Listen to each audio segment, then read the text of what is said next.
ang singing barista na si Christine Sua nang umangat sa unang banggaan. Pero sa back-to-back tapatan, ang kampiyon na si Kimberly Baluso pa rin ang nagwagi. Ngayong umaga, sino kalaho kaya ang itatapat kay Kimberly ng mga inampalan? Singer-songwriter di R&B crooner Daryl Long, concert stage performer Queen of Diva Jessica Villarubin, multi-platinum artist and OPM hitmaker Renz Verano. Subaybayan ang exciting kampiyon journey ni Kimberly dito sa Tanghalan ng Kampiyon.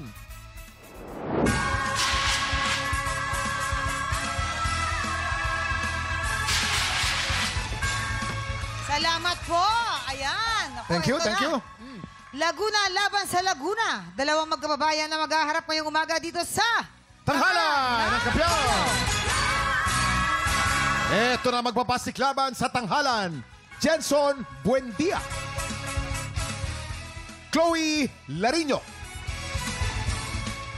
Silang sasabak sa unang banggan. Hindi lang kailangan sarili ko yung iisipin ko eh. Kailangan yung mga taong mahal ko din. Isa akong breadwinner.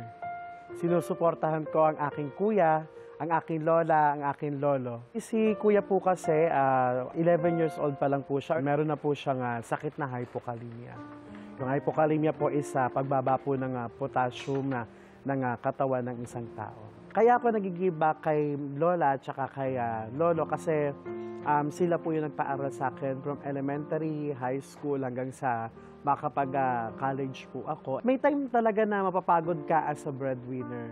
Kasi tagito, katawang lupa mo yung ginagamit mo, yung isip mo, yung bago ka matulog, paano yung gagawin ko bukas, paano ako babangon. Ina-enjoy ko na lang lagi yung pagkanta, yung pagpapatawa, yung pagbibigay ng saya sa mga taong nanonood sa akin. Kasi tagito, ayun yung maitatawag kong pahinga ko.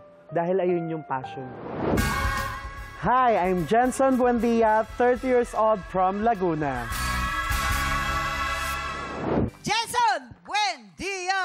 Woo! Grabe ka, Jenson. Ang galing mo naman. Gusto ko lang sabihin, parehas tayo ng Halika, dito tayo. Doon ka sa kabilang tala. Ayan, dito ka. Jenson, yan, Yes, there you go. Yan. Ito lang ang ating mga inampalan. Ano kayo masasabi nila, Kalorky? Jenson! Hello po, good afternoon po. Ang ganda ng song na napili mo, which is bagay siya sa boses mo din. I also love the arrangement. Parang nabago mo siya ng tunog. But Jenson, nakulangan lang ako sa diin.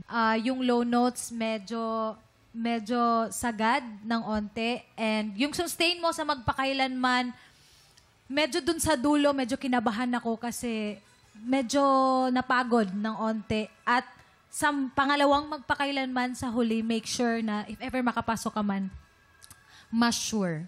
Congrats, Jenson. Thank you po. Masure. Jenson, yung boses mo powerful. Learn to control it. Although may parts na nakokontrol mo, ang tendency, although, kasi binibira mo kaagad, tas kokontrol mo lang yung ibang lyrics.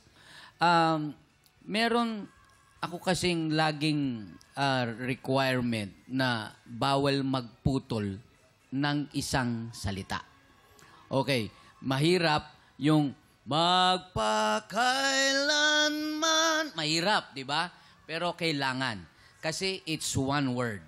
So, iwasan mo sana yan. Kasi puro ka power, napagod ka na doon sa bandang huli. Hindi na siya masyadong nahihit. Dalawang magpakailanman, saka yung ikaw lamang, yung last na last. Kasi nga, kailangan i-reserve mo ng konti yung boses mo. Pag napagod ka na, hindi mo na siya mahihit sa dulo. So, learn to control it in such a way na meron pa ring feel. Okay. Thank you po. Maraming salamat. Ito na, alamin na natin ang stars na ibibigay sa iyo ng ating mga inampalan. Jenson, ito ang stars ko for you.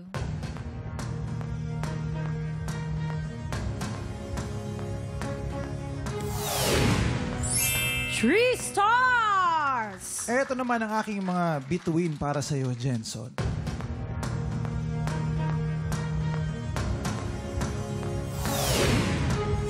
Two star! Ayan, mamaya naman natin aalamin kung ilan ang stars na ibibigay naman ni Papa Renz. Ang susunod nating kalahok, Chloe Carino.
Tropa, pinanood mo hanggang sa dulo itong video na to? Very good ka! For more happy time, watch more TikTok Clock videos on our official social media pages and subscribe to GMA Network official YouTube channel.